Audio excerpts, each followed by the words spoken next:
Hello, everybody, and welcome from me, Philip Nothard, and Curtis Hutchinson to this special Motor Trade Radio podcast interview. Many thanks for joining us for this weekday episode. We're delighted to welcome back to the podcast Steve Young, Managing Director of ICDP, the International Automotive Retail and After Sales Consultancy, for our monthly chat about some of the trends impacting the car retailing sector. Welcome back, Steve, to the podcast. And you're busy person at the minute, I think, out there at the minute with everything going on. Yeah, thanks, Philip, and yeah, thanks, Curtis. It's good to be back. I mean, things are quietening down a little bit for the summer, but it doesn't alter the fact there's, as you say, still a lot going on. People are working to timelines to get new agreements put into place, responding to block exemption changes, and so on. So, yeah, still keeping busy. Yeah, it's great to have you back on, Steve. And I thought to get the ball rolling. Now you've actually come more or less hot for Automotive News Congress, where you were chairing some panel debates. Can you tell us a little bit about what some of the hot topics and also the general moods of the industry that you picked up on? Well, the A&E Congress obviously covers the whole industry, including sort of product and engineering, manufacturing, and so on. So it's not only focused on distribution. So there's a lot of concern about electrification from a product perspective. Um, there was some interest around alternatives to electrification, with some speakers putting in a supporting vote for hydrogen and in different applications. So that was sort of the some of the upstream side, if you like, and then on the distribution side, it was largely about agency. That was what the questions were about. That was the focus of the panel, and I would say that the general feeling was agency is inevitable. It's just that people are moving to it at slightly different paces. Well, funnily enough, Steve, we have some questions for you about agency. but just staying with Automotive News Europe Congress for a little bit longer, I did notice, and we covered this on the podcast, that there was Christian Richter, who's the director of auto retail at Google. He presented, and one of the things he was saying that he calculates about 14% of cars are now bought online, and I thought it'd be interesting to get your take on that, because I know with ICDP, you estimate that it's just 7%. What's your take on that? It all comes down to definitions. I mean, the 7% in our case is from our consumer research, and it's the percentage who of new car buyers who say that ideally their next purchase journey would be completely online. So it's not their recent experience; it's their preferred route in the future, and it's still obviously a very small minority at 7%. I would argue that 14% was also quite a small minority. Yeah. Um, it still says that the vast majority want some element of physical interaction along the way. But the main issue with all of these numbers is that they are defined in quite different ways. Sometimes they are about being seen to be progressive and moving forward. So it's important that you have a headline number that's attractive. When you dig into it, one manufacturer, for example, it's any uh, transaction where the customer gets at least as far as reserving a car online. Now, that is not an end-to-end online transaction, but that would count towards their numbers. And within it, they also include business customers who, if it's a user chooser, then all of the contractual negotiation and so on is handled quite separately. And it's a Yeah. question of picking the car from the list and hitting the button and going for it. So, so you've got to look at these numbers with a not just a pinch of salt, but a sack of salt. Um, and the reality is that the number of people today who are doing end-to-end transactions online um, with no human interaction is absolutely tiny, very, very small numbers. Yeah. And that's true of dealer sites where obviously predominantly they're used, or at best sort of you know pre-reg cars. It's also true of the OEM sites. And I suspect that in Tesla's case, who have the simplest product range that you can imagine, and started from scratch and up until quite recently have had no competition, then the number who have gone, end to end online without at least picking the phone up and speaking to the contact center or dropping into a store for a test drive or whatever, um, is probably still, sub 50%, even in that sort of perfect set of circumstances. Yeah, and I think as you say there, the number of people that we've had on the podcast, Robert Forrester and Robin Luscombe and his son Sam, that they do share the same view that it's a very minority of people that do that full online, end to end, no interaction, no emails, no WhatsApps, no phone calls, no visits, that start off online, do the whole process, and end up buying online at the end is very small at the minute, isn't it? Yeah, but I think it's important to recognize that whilst the proportion who choose to do the whole thing end to end online is very small, um, a high proportion want to do certain elements of it online. And so if you're going to give them that opportunity and the flexibility that different customers will pick different bits they want to do online, then you do have to have a process that is capable of doing the whole thing end to end online, because the different customers will drop in at different points. They will have got to a certain stage. You want to ideally be able to capture that, track it, so that you know that this is the returning customer who puts in a QR code or whatever, and it pulls up the quote that they've already had when they were in the dealership, and then they take it on to the next stage. Or they've done some stuff online and then they've got something they can take into the dealership and go on to the next stage. So you still have to have a process which is end-to-end capable in order to satisfy the needs of all the customers who want to just do one step online. So from a provision point of view, it makes no difference. But the idea that we are moving rapidly to a situation where we don't have dealerships because no one will ever go into the dealership for any part of the journey. That's I'm going to be long retired by the time that happens, if it ever does. Yeah, I might be as well. But and we can't have you on without talking about some of your blogs, which Curtis and I do love. The minute we get them into our inbox, and the snappy titles tend to make you read a little further into them. But with the more recent one, and you're talking about used cars and getting used cars to fire on all cylinders, where you emphasise the importance of used cars and the challenges facing the likes of Kazoo and others, and how used cars will be treated under the world of agency, which is obviously another significant hot topic at the minute. Can we, what is it? Can you expand on that and your views on that? Yeah, I mean, I think that the general point about the firing on all cylinders is that, and it applies, equally to independent used car traders, to franchise dealers, to and to the likes of Kazoo, is that if you want to optimize the results from that business, there are a few things that you need to do, and you need to do them all, because you can buy well and sell well, but if you screw up on the prep, then you're still not going to make the best money that you could, and you're increasing the risk of being caught with changes in valuations or changes in consumer taste or whatever. So that was the basis of saying you need to look at the whole business and make sure it's all working well.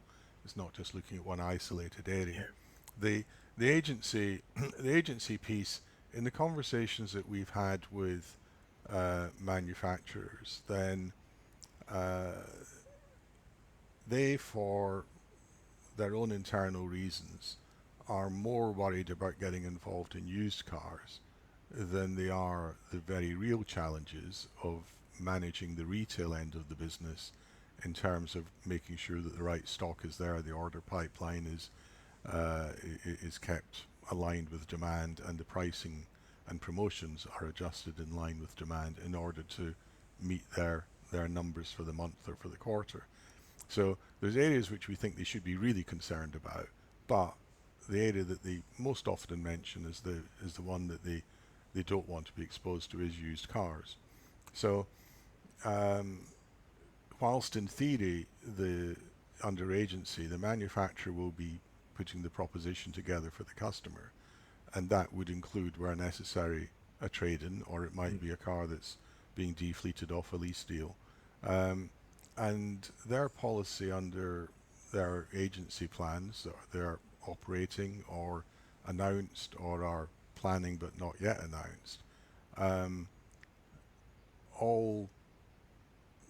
almost all seem to be based on, let's get the used car into the hands of the dealer as quickly as we possibly can. And that means basically a back-to-back deal. So the moment the deal is done by the customer, so they've come along, they've signed the final paperwork, pick the keys up for the new car, leave the cars for their trade-in, then in the background there's a back-to-back deal, so that's instantly onto the dealer's balance sheet, and the manufacturer breathes a sigh of relief. And what sits behind that is the manufacturer having to come up with a price. In some cases there are or planning to involve dealers in the valuation of that. In some they're just going to go off the we buy any car type approach of what's the age, what's the mileage, what's the customer's declaration, and take a little bit of the rough with the smooth, as long as the customer's not completely abusing the system. But they'll come up with a value, they'll underwrite it, so yes, there's still an element of risk, but they will in general try and get that priced in a way that the dealer still takes it and the dealer carries on his used car business in the normal way. The only exception that we have seen, which we can certainly talk about, is BMW in South Africa, which might or might not become the model for how they approach it here, where they are also selling the cars from their own fleet or off lease through agency, but that's against a background where agency is only where leasing is only 10% of the business, so very different to the model that we're used to in the UK or many other European markets, for example. So there is theoretically a risk, and you can certainly see a natural trend that would say, if we get new car sorted, then we can apply agency to used cars, and we can get our finance on the used car, we can get our service plan on the used car, and there's strong financial arguments as to why you should do that, but they don't seem to have a stomach for the risk at the moment.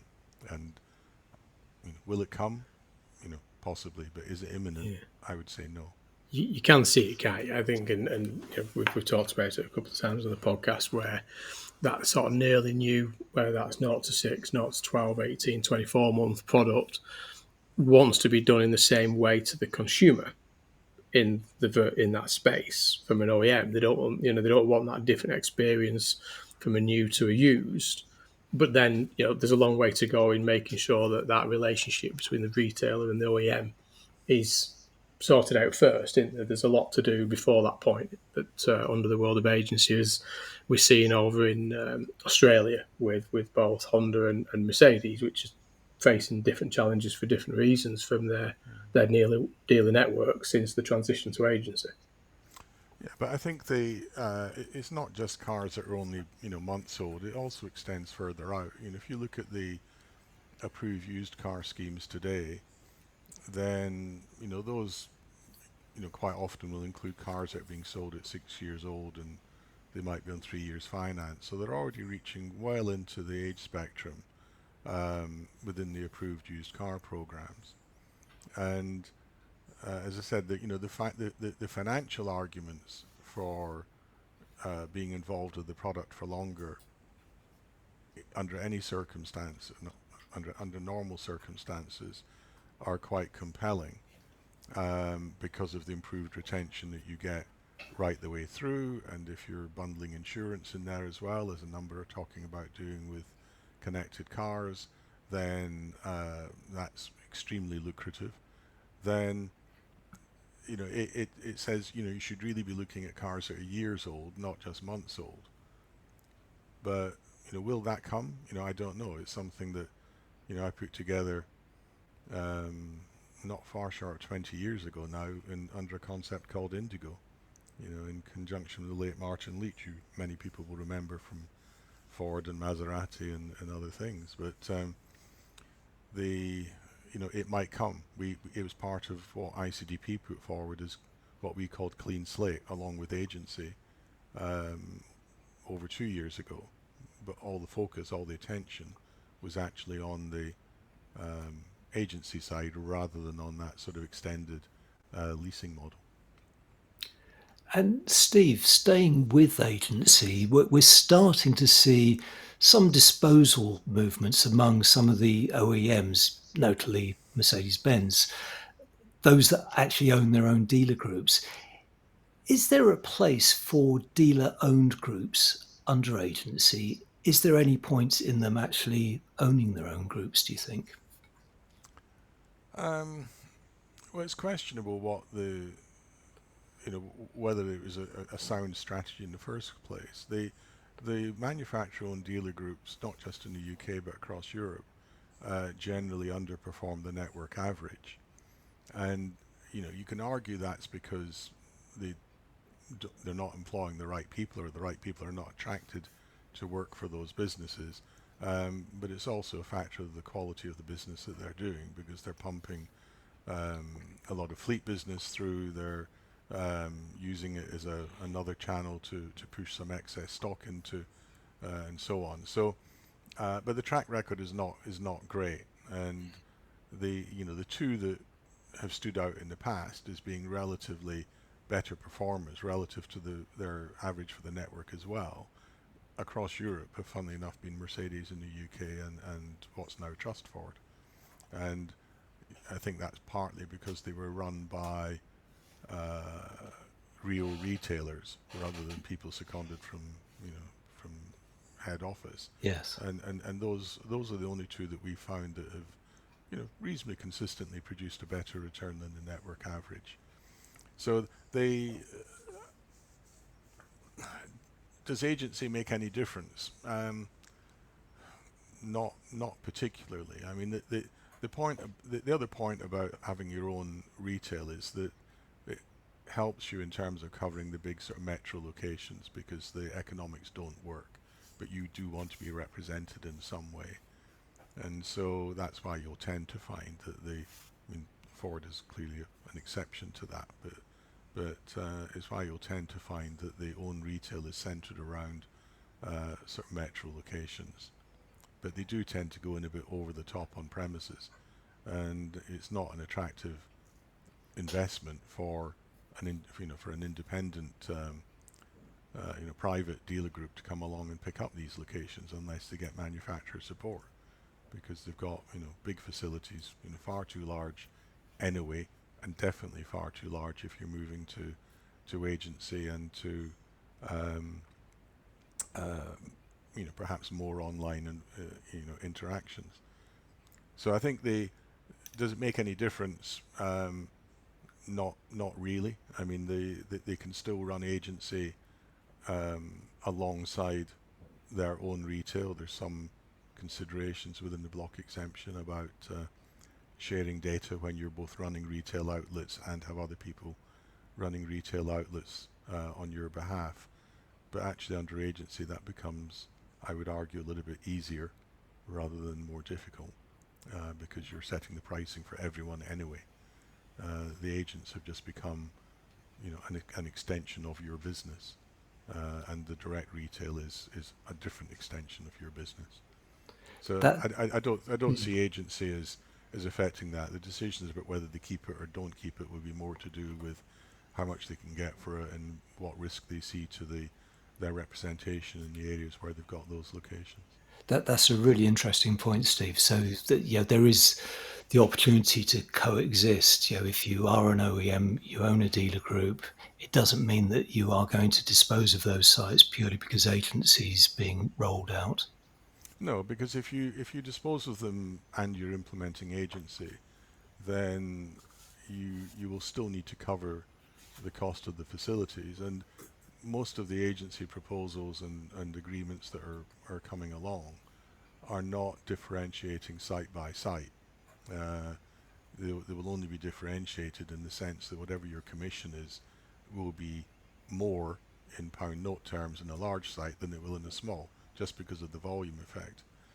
But that's unlikely to make up for the high cost of some of the investments, which are typical in the networks like Mercedes or BMW or Audi.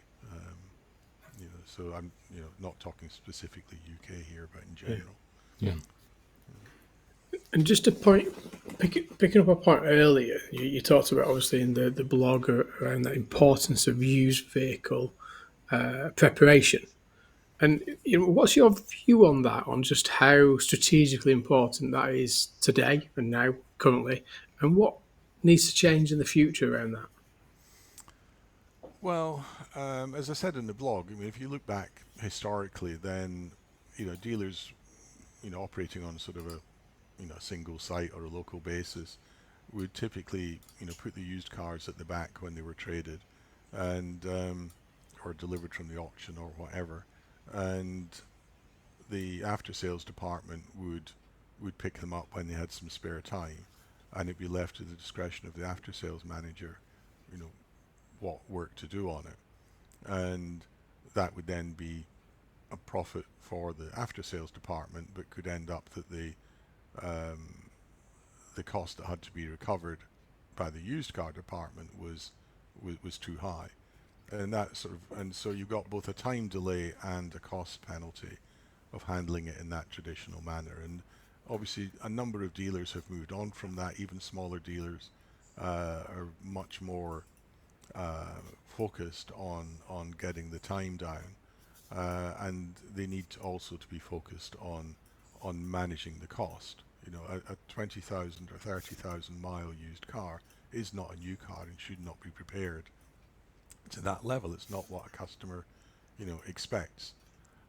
So you need to get to set the reconditioning, the prep cost, at the time you buy the car. You look at the car, you assess it, you decide that given how much you paid for it, given the condition of the car, age of the car, then you're going to spend X, and then you need to make sure that you only spend X and that you do it quickly and you get it sort of on sale online as quickly as you possibly can. And the best people are doing that in days when historically it might have been weeks. And that's the challenge. And if you look at somebody like a Kazoo, then you know from their data it looks like they are taking weeks, and they can't do that. Particularly with the volumes that they have. Now, Steve, we both enjoyed your most recent blog, which was Will Customers Pay to Rent a Feature?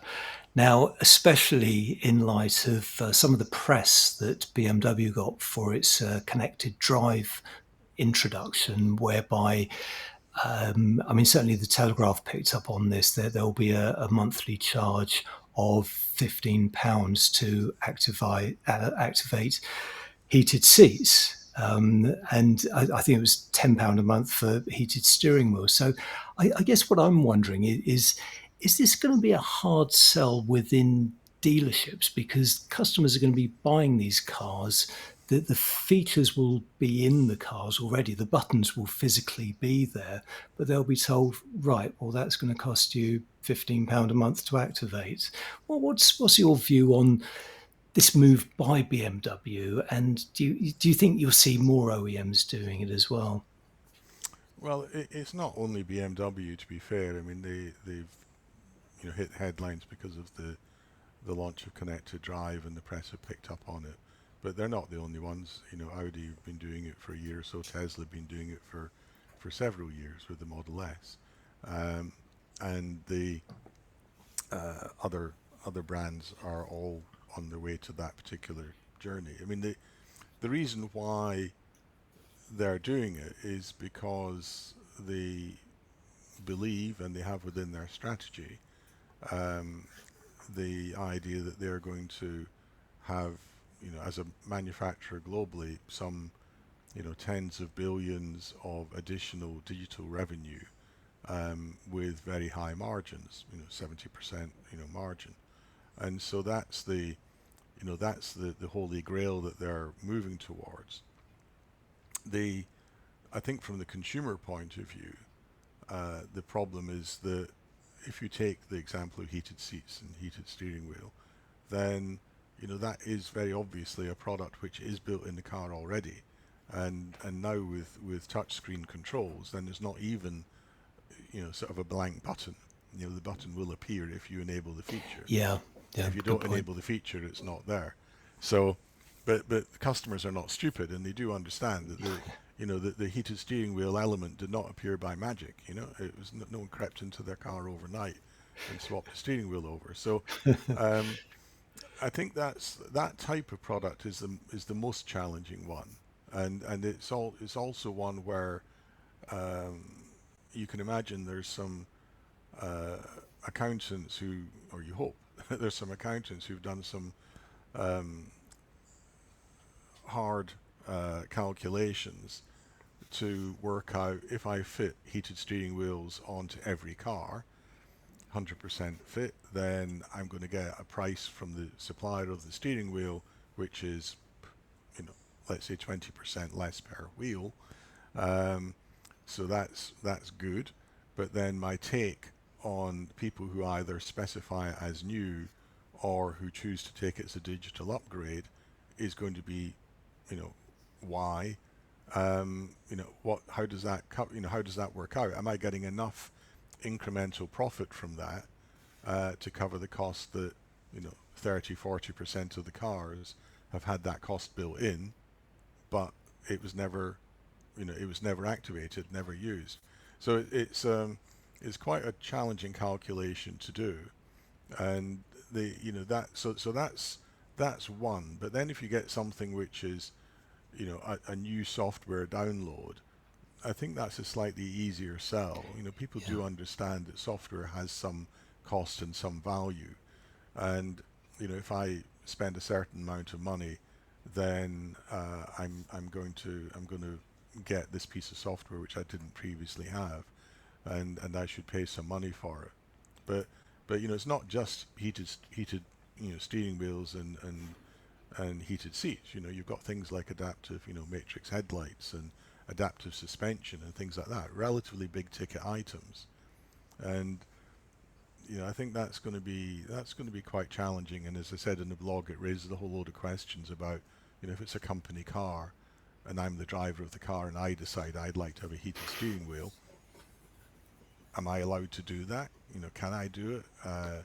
If it's traded in, is the functionality switched off?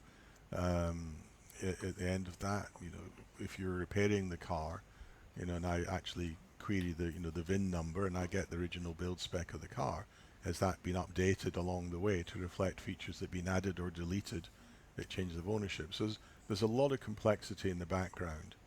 Um, and just picking up on one comment you made, um, is it going to be a hard sell? I had a Model S, Tesla for 3.5 years, which had features available on demand. Um, I never got one approach from Tesla at any stage to say, would I like to buy any of these, which is stupid because Mm. they have a lot of data on a Tesla, and they could have easily seen from my charging Yeah. patterns and usage patterns and so on how often I was running it down to the wire on the battery, and they could have said, hey Steve, why don't you try taking an extra bit of battery capacity, which was built into the car Yeah, at very high cost, um, Why don't you take a bit more battery capacity, a bit more power? Just try it for the next month because we know you've had some problems. Um, no, not one approach. Same thing with the full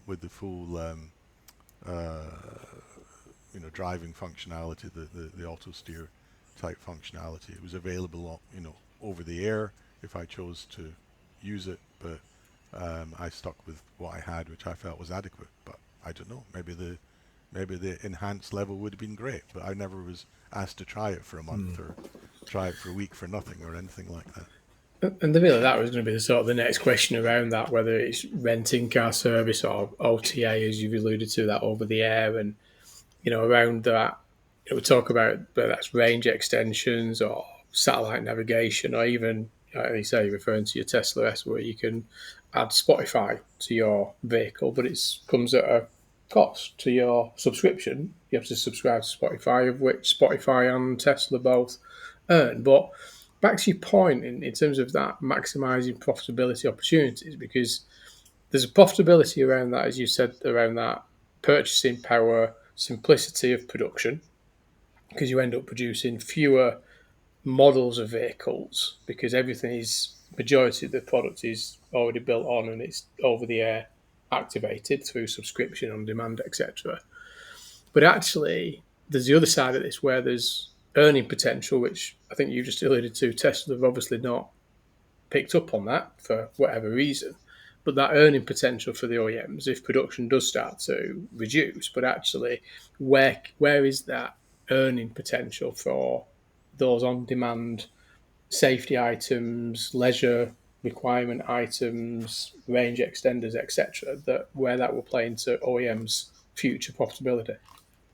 Well, it goes back to something we were talking about earlier on about the manufacturers being more involved in older cars. That uh, for a variety of I think quite legitimate reasons, the manufacturers are not going to um, let third parties, install software onto the car, giving them access into the vehicle architecture and the CAN bus and the potential to mess things up. So we don't have um, a truly open environment there, and I think that for legitimate and protective reasons that will stay that way. But it does mean that if I'm driving a 5-year-old BMW or a 8-year-old Audi or whatever, then if I want to enable a feature, then I have to have my account with the manufacturer, and I will get that download. And that's a great opportunity to reconnect with the customer. And if I'm being smart about it, then I'm going to make them an offer on a service plan that's appropriate for a 6-year-old car or an 8-year-old car, and bring it back into the network. So it makes a big difference to them potentially, as long as they manage it well. But it's not, car companies are not software businesses, as we've seen with some of the issues they've had with the reliability and functionality of the more sophisticated operating systems that they're putting into cars. Apple have not been successful with the iStore overnight. The App Store, it took time to build that up and took time to set up the rules and to get customers comfortable with using it, and sometimes paying money for it.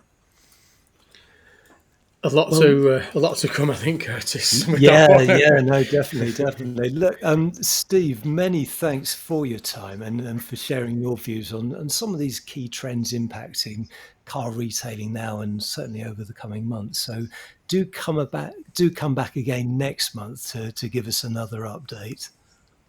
Yeah, well, we'll be happy to do that. We'll see what the coming weeks bring. You'd like to think Yep. it would be a nice quiet summer, but I suspect somehow it won't be. You think so, do you? Yeah, Yeah. I think otherwise, just by some of the headlines we're going to be talking about this week and what we've just been chatting through there, Steve, I think the quiet times, I don't think it's going to exist now for some time yet, is it? There's a lot to do and a lot impacting the sector. So it keep us guys busy, won't it, and talking about and helping people. It will indeed. It will indeed.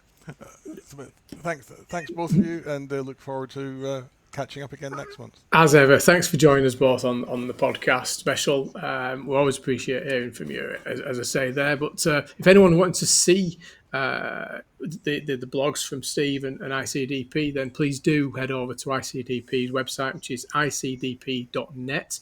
And you can subscribe to the blogs there, or you can get in touch via LinkedIn and just search out Steve Young or ICDP, and you'll be able to find them there. But that's it from us. And many thanks for listening to this Motor Trade Radio special. And we'll be back this weekend with the normal the headlines of the week.